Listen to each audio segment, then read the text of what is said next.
Cold rain slicks the alleys of northern Iraq in the winter of 2026. The sky is moonless, and the low clouds press down so tight that the city feels underwater. A Delta Force troop from 1st SFOD moves under EMCON toward a fortified apartment tied to a kidnap cell along the riverfront. PVS-31 goggles turn the world into a grainy tunnel, and every step sounds too loud in the drizzle. Master Sergeant Erin Walker, an E8 operator, keeps her voice level and her presence small. She has the look of someone born to stay in the background while the noise rushes past. SFC Ryan Mercer, an E7, and the new guy SSG Chris Nolan, an E6. Treat her like the comms hand, who carries batteries and keeps the radios alive. They do not see the weight of her experience because she never sells it. The boundary is set before anyone moves. Erin is assigned rear security and comms management, and she is not to step to the front of the stack unless directed. Her kit is quiet and complete. And PRC-163 sits high on her plate carrier, with Alt-1 guarded per the PACE plan. Primary held dark. Contingency ready as hand signals. Emergency, a short whistle burst if all else fails. She checks the world the way a locksmith checks tumblers. PVS-31 lenses are clean, and the IR flood comes up for a heartbeat to confirm no bloom. Then goes dark. IR strobes stay off to avoid drawing eyes, and the attack overlay lags under the low deck of clouds. So, she keeps a mental map instead. Her carbine in 5.56 with a suppressor rides safe. Magazine seated, sling snug. And her IFAK is staged to TCCC standards, with the tourniquet high and ready. A strip of black electrical tape on her left glove is the small reminder that keeps her centered. She counts breaths under the noise until her pulse steadies and the alley stops shaking. Captain Adam Reed restates the rules of engagement and the need to hold the net silent unless contact demands it. Erin answers that Alt-1 is guarded, then settles behind the formation like a shadow that knows exactly where to stand. Cold air pools in the riverfront alleys, and the night feels tight around the team. Minutes before the breach, Master Sergeant Erin Walker runs her tight loop without a sound. She checks the PACE plan on the ANPRC 163 3 times. Confirms Alt-1 is guarded. Keeps primary dark under EMCON. Sets contingency as hand signals. And holds emergency as a short whistle burst. The rhythm settles her mind like a metronome. She taps the housing of her PVS-31 and flashes the IR flood for a heartbeat to watch for bloom. Then kills it before it prints. Antenna routing sits clean along the harness, and the PTT clicks with a dry, precise feel. Battery levels are good, and the cable slack will not snag. She tightens the sling and keeps the muzzle in a safe direction, while her carbine rests on safe. The stairwell mouth smells wrong in the drizzle and dust. Erin finds a thin wire shadow on the step where paint should be smooth. A thumbnail smear of dried blood near the rail. And a faint chemical hint that does not belong to rain. A narrow trapdoor sits at the mid-landing where no diagram showed one. And across the street the angles to 2 rooftops frame likely offset shooters. She notes the pattern and files it with the rest. Erin gives the RTO a low, measured warning about secondary barriers and a slow push that might save bodies. But the suggestion dies against the clock and the plan. She does not press. Instead, she steps to a teammate and cups a hand over an IR strobe, easing the output and shifting the placement to cut signature overlap. Deception lights glow on a nearby roof, and she aligns their markings to avoid the bait. Black electrical tape on her left glove catches a bead of drizzle, and that is her cue to breathe. 4 counts in. 4 counts out. Again and again until the shake in her fingers fades. SFC Ryan Mercer watches her tidy checks and calls it fuss in his head. And SSG Chris Nolan files her as the radio brain who packs batteries. The audience can see what they cannot. That each quiet habit is the shape of experience in urban fighting, where a magazine seated well can mean a life kept. Cold wind rolls off the river and slides under the awnings like a steady whisper. The troop crowds the doorway while the street holds its breath. Master Sergeant Erin Walker anchors rear security beside a makeshift casualty collection point under corrugated tin. Radio noise hums in her ear as the attack overlay ticks and the rooftops sit like dark teeth. Orders were simple and firm, and they still apply under EMCON. She is not front of stack, and she manages comms unless directed otherwise. Alt 1 is guarded on the ANPRC 163, and primary stays dark. Her carbine in 5.56 wears a suppressor and rests on safe. Tourniquet staged high on her thigh. Captain Adam Reed stands one step back from the threshold with the RTO close enough to touch. SFC Ryan Mercer leads the stack into the breach position with his focus welded forward. SSG Chris Nolan settles into his support lane and steadies his breathing. Erin watches the cross-street windows and then returns to the doorway shadows. She marks a time hack in her head and lets the seconds fall into neat rows. A dull vibration travels through the wet floor like a warning that does not want to be heard. It feels like a wired step somewhere under the paint and dust. She passes a low suggestion for a slow push, and it melts into the timeline.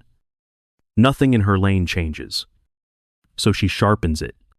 She narrows her aperture and keeps the angles clean. Muzzle low and safe. Feet light and patient. Attack lags under the low cloud deck, so she reads the city by rhythm instead. IR strobes stay cold, and her eyes stay on the rooftops where offset shooters like to wait. The night decides to be colder, and she answers it with small discipline. She listens to the net without adding a word, and moves only when the rear demands it. The silence feels like a box, but it is a box she owns. 4 measured breaths. A touch to the tape on her left glove. And the alley slows to her pace. The breach goes wrong in a burst that eats the stairwell.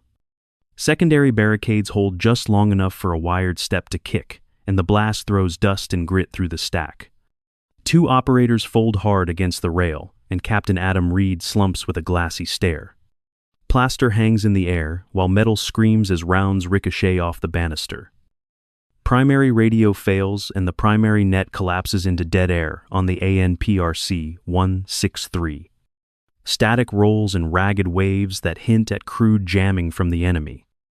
And the ATAK overlay lags until the map feels late to the fight.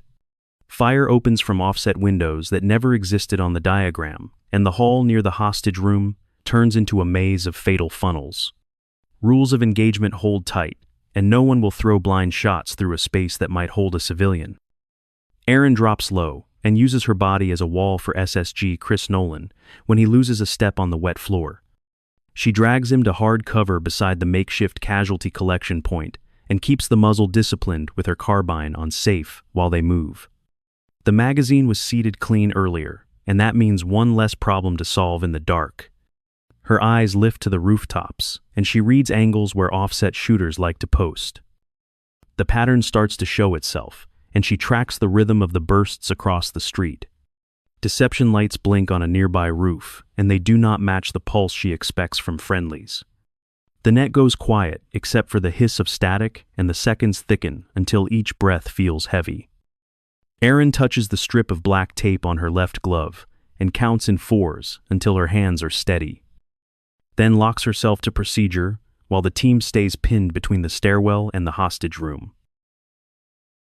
Ricochets snap along the railing and shake dust from the ceiling as the stairwell churns. A teammate crumples against the wall with labored breathing and a fading pulse at the wrist. Master Sergeant Erin Walker closes distance, turns her body into a shield, and slides him behind the hardest cover near the makeshift casualty collection point. She keeps her carbine on safe and her muzzle low while her eyes track the edges of the kill zone. She reads the signs fast and clean. The chest rises unevenly. The neck veins stand. And air sounds thin on one side. She reaches for her IFAK and preps a needle for decompression at the fourth or fifth intercostal space along the anterior axillary line. The insertion is steady. The hiss is soft, and the breath finds a little more room. She reassesses like a checklist.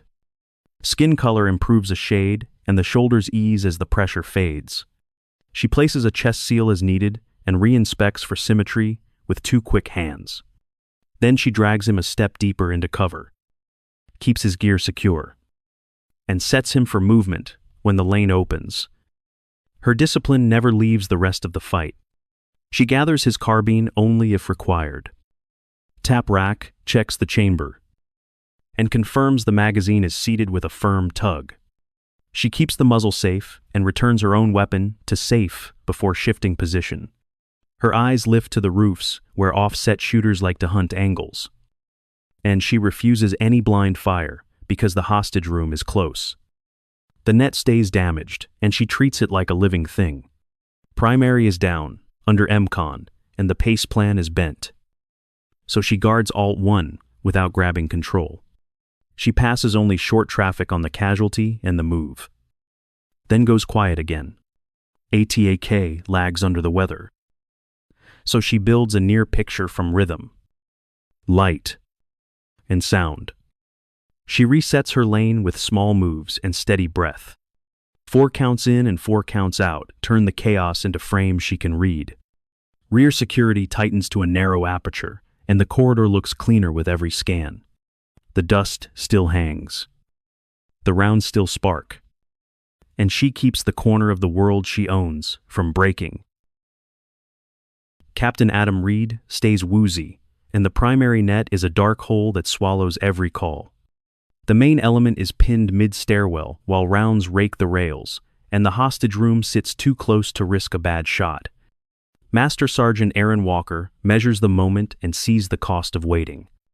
If she holds to the rule that keeps her off the front, the team bleeds where they stand. She slides a thumb to the ANPRC 163 and flips to Alt-1 per the pace plan. Crypto is confirmed, filled, and the channel comes alive in her ear like a clean hallway. She keeps her tone low and plain as she assumes control and states the immediate tasking. Rules of engagement remain in force, and every move will protect civilians first. Her orders are short and practical, and they fit the space.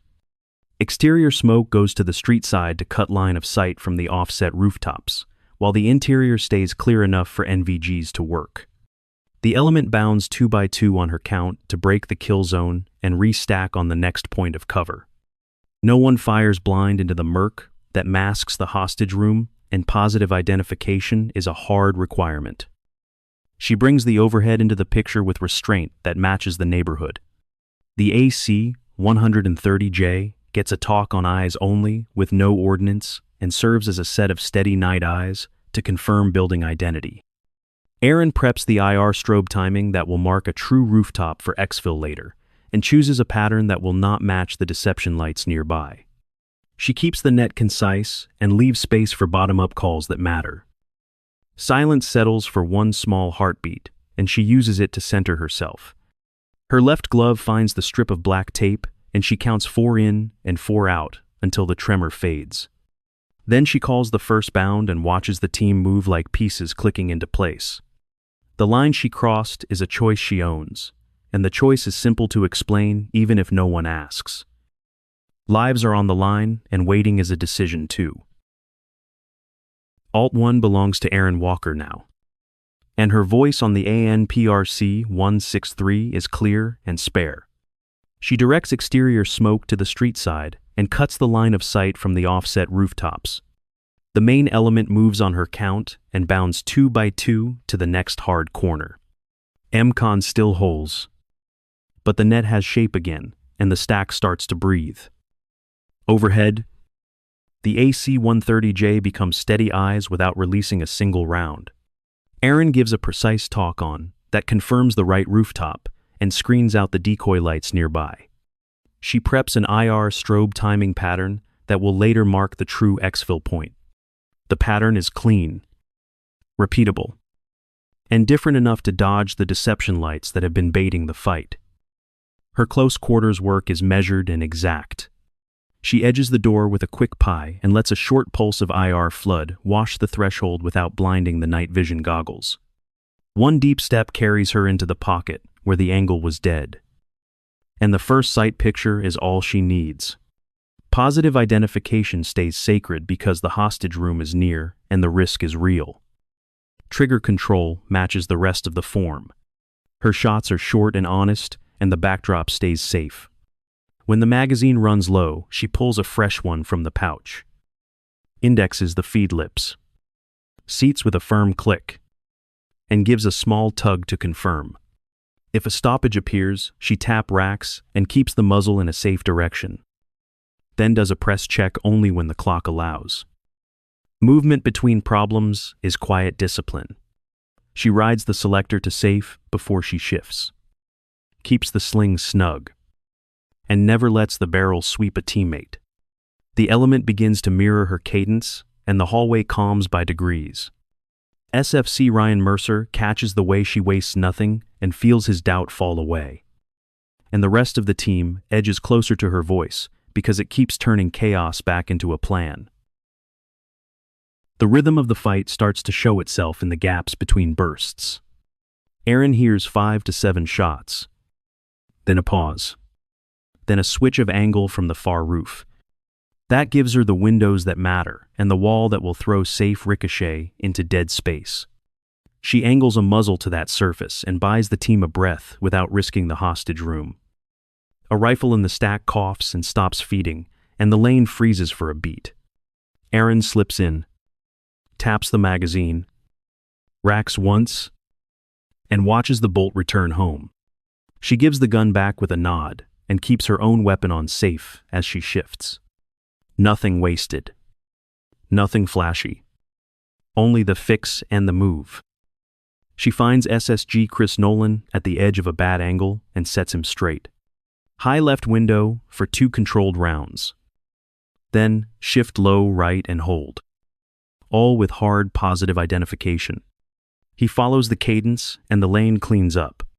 The air feels lighter when a simple plan turns noise into order. Her voice on Alt-1 is calm and clipped, and it draws a clear picture. Element 1 holds position and covers long. Element 2 bounds across when exterior smoke blooms and does not flood the interior. The AC-130J remains eyes, only to confirm shapes on the rooftops and keeps the city quiet of ordnance. Deception lights pulse on a nearby building and try to steal attention. Erin keeps the team focused on the correct roof and saves her IR strobe pattern for the exfil that is coming. Each call is 1 sentence long and leaves room for bottom-up traffic that matters. The net sounds like a steady line instead of a crowd. SFC Ryan Mercer starts to mirror her tempo without thinking about it. He asks for a quick confirm, then falls in on the tasking and watches the stack move the way it should. The authority shifts toward Erin because she keeps turning small problems into solved ones. Captain Adam Reed begins to clear his head while the team already runs on her clock. The radio goes quiet for a breath and everyone stays in their lanes. Erin holds the picture in her mind and trims the plan to the next corner. The shooters keep time for her and she keeps time for the troop. Respect grows in the spaces where no one needs to argue. Erin chooses the roof and refuses the trapped stairwell. The building shakes with distant fire. But the air above offers angles she can control. She moves the team toward the ladder and sets her mind on clean timing. The hostage group stays tight at the center while the shooters wrap around them like a shell. Her voice on Alt-1 is plain and steady. Exterior smoke blooms on the street side to cut the line of sight from the offset rooftops. The interior stays clear so night vision can work. The element bounds 2 by 2 on her count and hugs hard-covered across the open patches. Overhead. The AC-130J listens and watches without releasing a single round. Erin gives a talk on that, confirms the correct building, and filters out the decoy roof with its false glow. She arms an IR strobe timing pattern that will read as their mark and not the bait across the alley. The pattern will cue the lift and will not confuse a tired pilot on a dark night. She calls for the MH-60M to make a cold lift on the east edge where the rotor wash will not blow smoke back into the fight. The team lowers their profile and keeps movement short and controlled. Hostages are guided in the lane that is safest and slowest, not the lane that is loudest. Positive identification remains strict, and no one fires blind because the rules of engagement still matter in a tight city. The rotor grows from a hum to a steady beat, and the roof feels smaller. SFC Ryan Mercer admits on the net that her plan pulled them out of the kill zone and that he is taking her lead until the captain is fully back. She keeps the radio brief and leaves space for bottom-up calls. The team stays quiet because quiet is working. At the skids, weapons go to safe and muzzles drop. Erin runs a quick accountability check for people, weapons, and sensitive items, then hands the casualty to the crew chief with a clean, short report. The medic takes over and the bird lifts into the wet dark. The city falls away until the gunfire turns to static and her breath settles back into an even count. The cabin hums as the bird leaves the roof and the city falls into a soft blur. No cheering. Only controlled silence and the smell of wet canvas and fuel. Master Sergeant Erin Walker leans back, touches the strip of black tape on her left glove, and counts 4 in and 4 out until her pulse slows. The crew chief and the medic move with steady hands as they accept the wounded and strap gear down for the ride. Memory opens like a hard file that she keeps in the bottom drawer. Years before, she led a team in the 75th Ranger Regiment and cross-trained in assault, breaching, and combat lifesaver, so she could plug any gap. She became a joint fires observer and built repetitions with close air support alongside attached joint terminal attack controllers. One night, she made a choice that broke a narrow order and saved a life. And the debrief marked her for it. The present pushes back in with rotor thrum and clipped footsteps. Captain Adam Reed sits up slow, listens, and gives a short acknowledgement that carries the weight of rank without ceremony. SFC Ryan Mercer meets Erin's eyes, and the look is simple respect that does not need a speech. The rest of the troop keeps radio discipline and checks gear while the aircraft eats the distance. Erin writes clean after-action notes on a small card and keeps them to the point. Primary degraded. Alt 1 assumed per pace plan.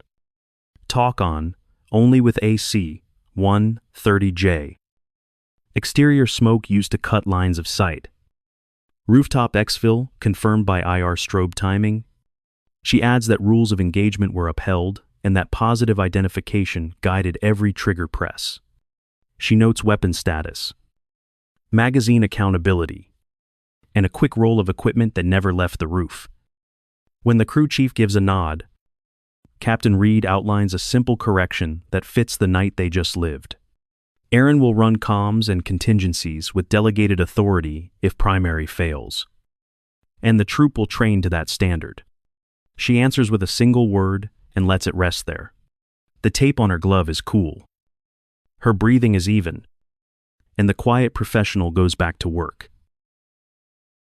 The night closes with a quiet truth that power does not always shout. Silence is not weakness when discipline and procedure hold the line. An IR strobe ticks a steady pattern in the dark while the rotor fades to a distant hum. And the room remembers to breathe. When systems break, calm voices and simple checklists keep people alive. Hold that thought and turn it inward for a moment. If orders and instinct collide and a life hangs in the balance, what would you do? Would you guard the boundary even as the floor gives way? Or would you step forward when the gap appears? Let the scene sit with you and answer in your own time. If this story of quiet professionalism moved you, tap. Like, to lift the work of those who do not seek attention. Drop a comment with the moment that held your breath the longest, and tell us why it stayed with you. Share this with someone who needs a reminder that steady hands matter when the lights go out. Your voice helps honest stories find people who value them. We also keep a promise to realism and safety. We do not share sensitive parameters. We respect rules of engagement. and we use the right terms like magazine rather than clip. In dense cities with hostages, talk on eyes, only with AC, 130J is the standard we mirror. And ordnance stays offline. Small choices like these protect real people while still honoring the craft. Before we fade out, watch the final images. Erin touches the strip of black tape on her left glove and sets her breath to a quiet 4 count. The IR strobe blinks the pattern that brought them home, and the roof falls back into darkness. The screen softens to black while the rotor sinks to silence, and the lesson stays lit inside you.